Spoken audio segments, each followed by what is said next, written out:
Assalamualaikum warahmatullahi wabarakatuh. Saya dari kelompok 2 akan mempresentasikan hasil tugas kami untuk mata kuliah Pendidikan Pancasila dan Kewarganegaraan yang kami beri judul Radikalisme Front Pembela Islam dalam Politik Islam. Sebelumnya, izinkan saya memperkenalkan anggota kelompok 2 dengan saya sendiri Latifah Alfiatul Fitria dan Fani Rahmawati, Doni Mahendra, Nur Ifani Khairunisa, terakhir Windy Cayaningrum. Untuk pembahasan pertama tentang latar belakang permasalahan. Front Pembela Islam sangat terkenal dengan gerakan Amar Ma'ruf, Nahi Mungkar, dan mencanangkan gerakan nasional anti maksiat.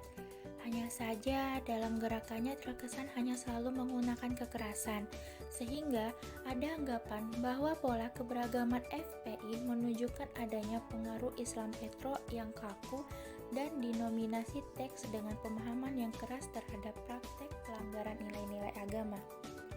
Namun, meskipun demikian, saat ini pengaruh FPI cukup kuat dan memiliki jamaah yang terus bertambah.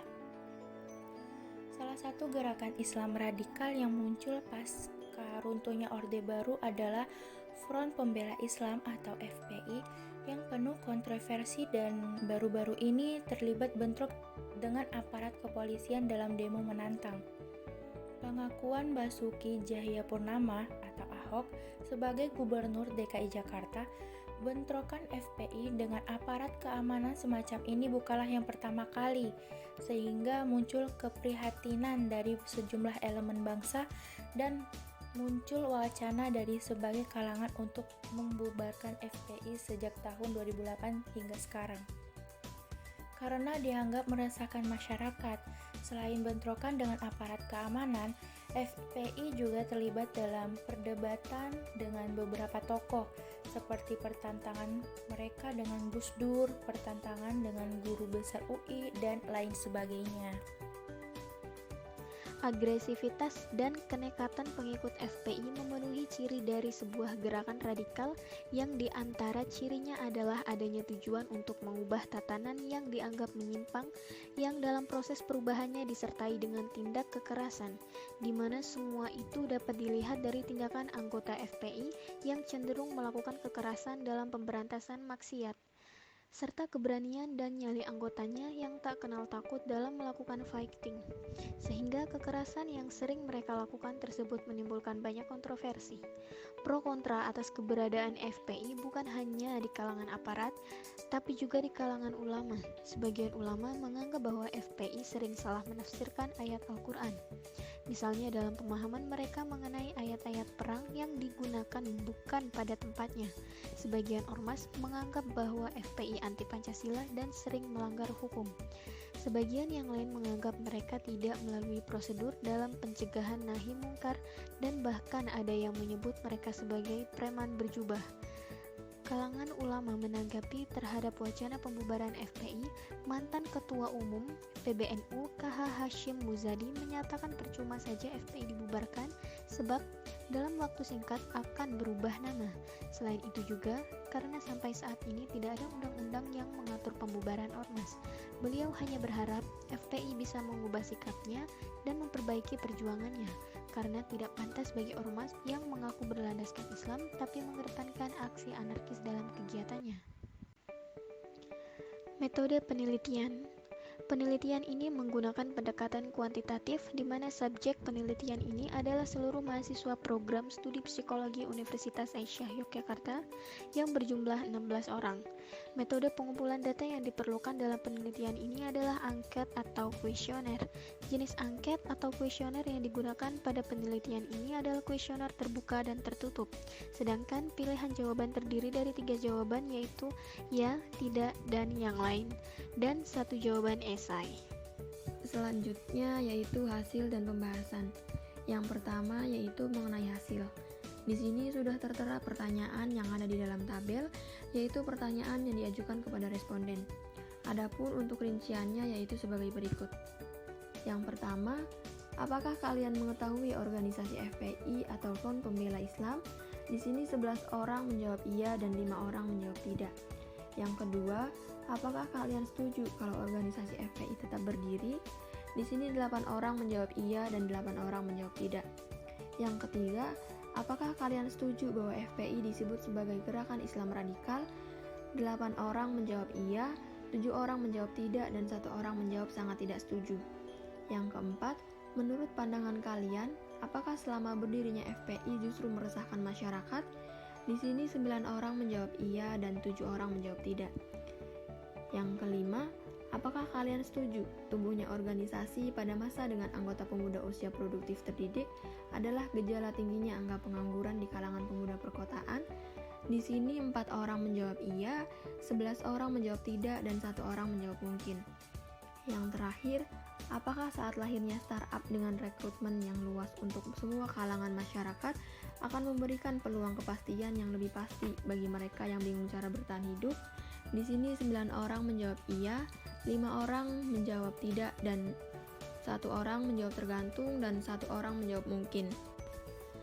Berdasarkan pertanyaan yang diberikan oleh peneliti kepada 16 responden, dapat dilihat bahwa dalam pertanyaan pertama sebanyak responden dengan presentasi 68,8% menyatakan ya atau tahu adanya organisasi FPI, dan sebanyak 5 responden dengan presentase 31,3% menyatakan tidak tahu adanya organisasi FPI.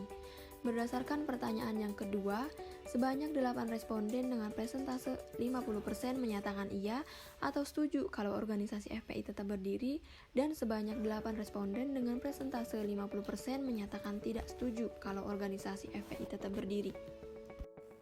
Dari pertanyaan ketiga, didapatkan hasil sebanyak 8 responden dengan persentase 50,1% menyatakan ya atau setuju bahwa FPI disebut sebagai gerakan Islam radikal.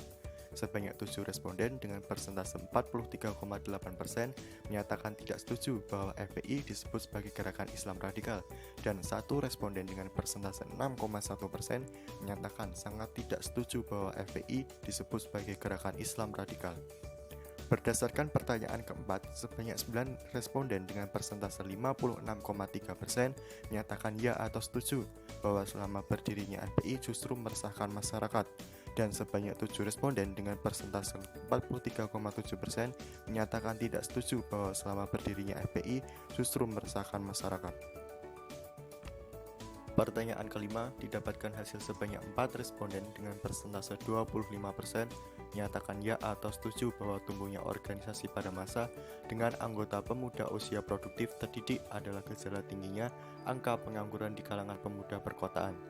Sebanyak 11 responden dengan persentase 68,8% menyatakan tidak setuju bahwa tumbuhnya organisasi pada masa dengan anggota pemuda usia produktif terdidik adalah gejala tingginya angka pengangguran di kalangan pemuda perkotaan, dan 1 responden dengan persentase 6,2% menyatakan mungkin tumbuhnya organisasi pada masa dengan anggota pemuda usia produktif terdidik adalah gejala tingginya angka pengangguran di kalangan pemuda perkotaan. Pertanyaan ke-6, didapatkan hasil sebanyak 9 responden dengan persentase 56,3% menyatakan ya atau setuju bahwa saat lahirnya startup dengan rekrutmen yang luas untuk semua kalangan masyarakat akan memberikan peluang kepastian yang lebih pasti bagi mereka yang bingung cara bertahan hidup. Sebanyak 5 responden dengan persentase 31,3% menyatakan tidak setuju bahwa saat lahirnya startup dengan rekrutmen yang luas untuk semua kalangan masyarakat akan memberikan peluang kepastian yang lebih pasti bagi mereka yang bingung cara bertahan hidup. 1 responden dengan persentase 6,2% menyatakan tergantung bahwa saat lahirnya startup dengan rekrutmen yang luas untuk semua kalangan masyarakat akan memberikan peluang kepastian yang lebih pasti bagi mereka yang bingung cara bertahan hidup.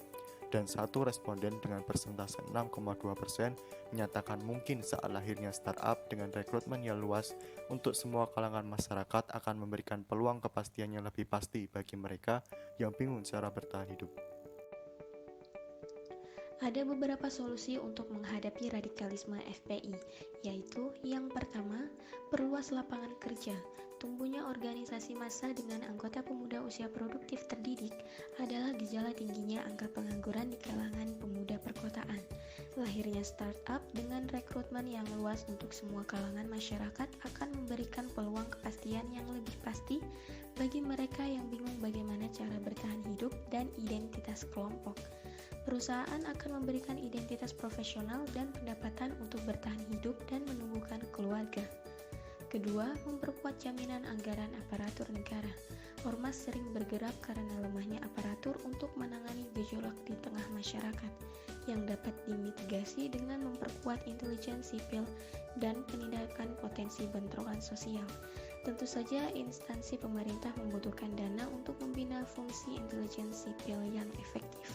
Kemudian yang terakhir yaitu komunikasi dan koordinasi dengan otoritas keagamaan.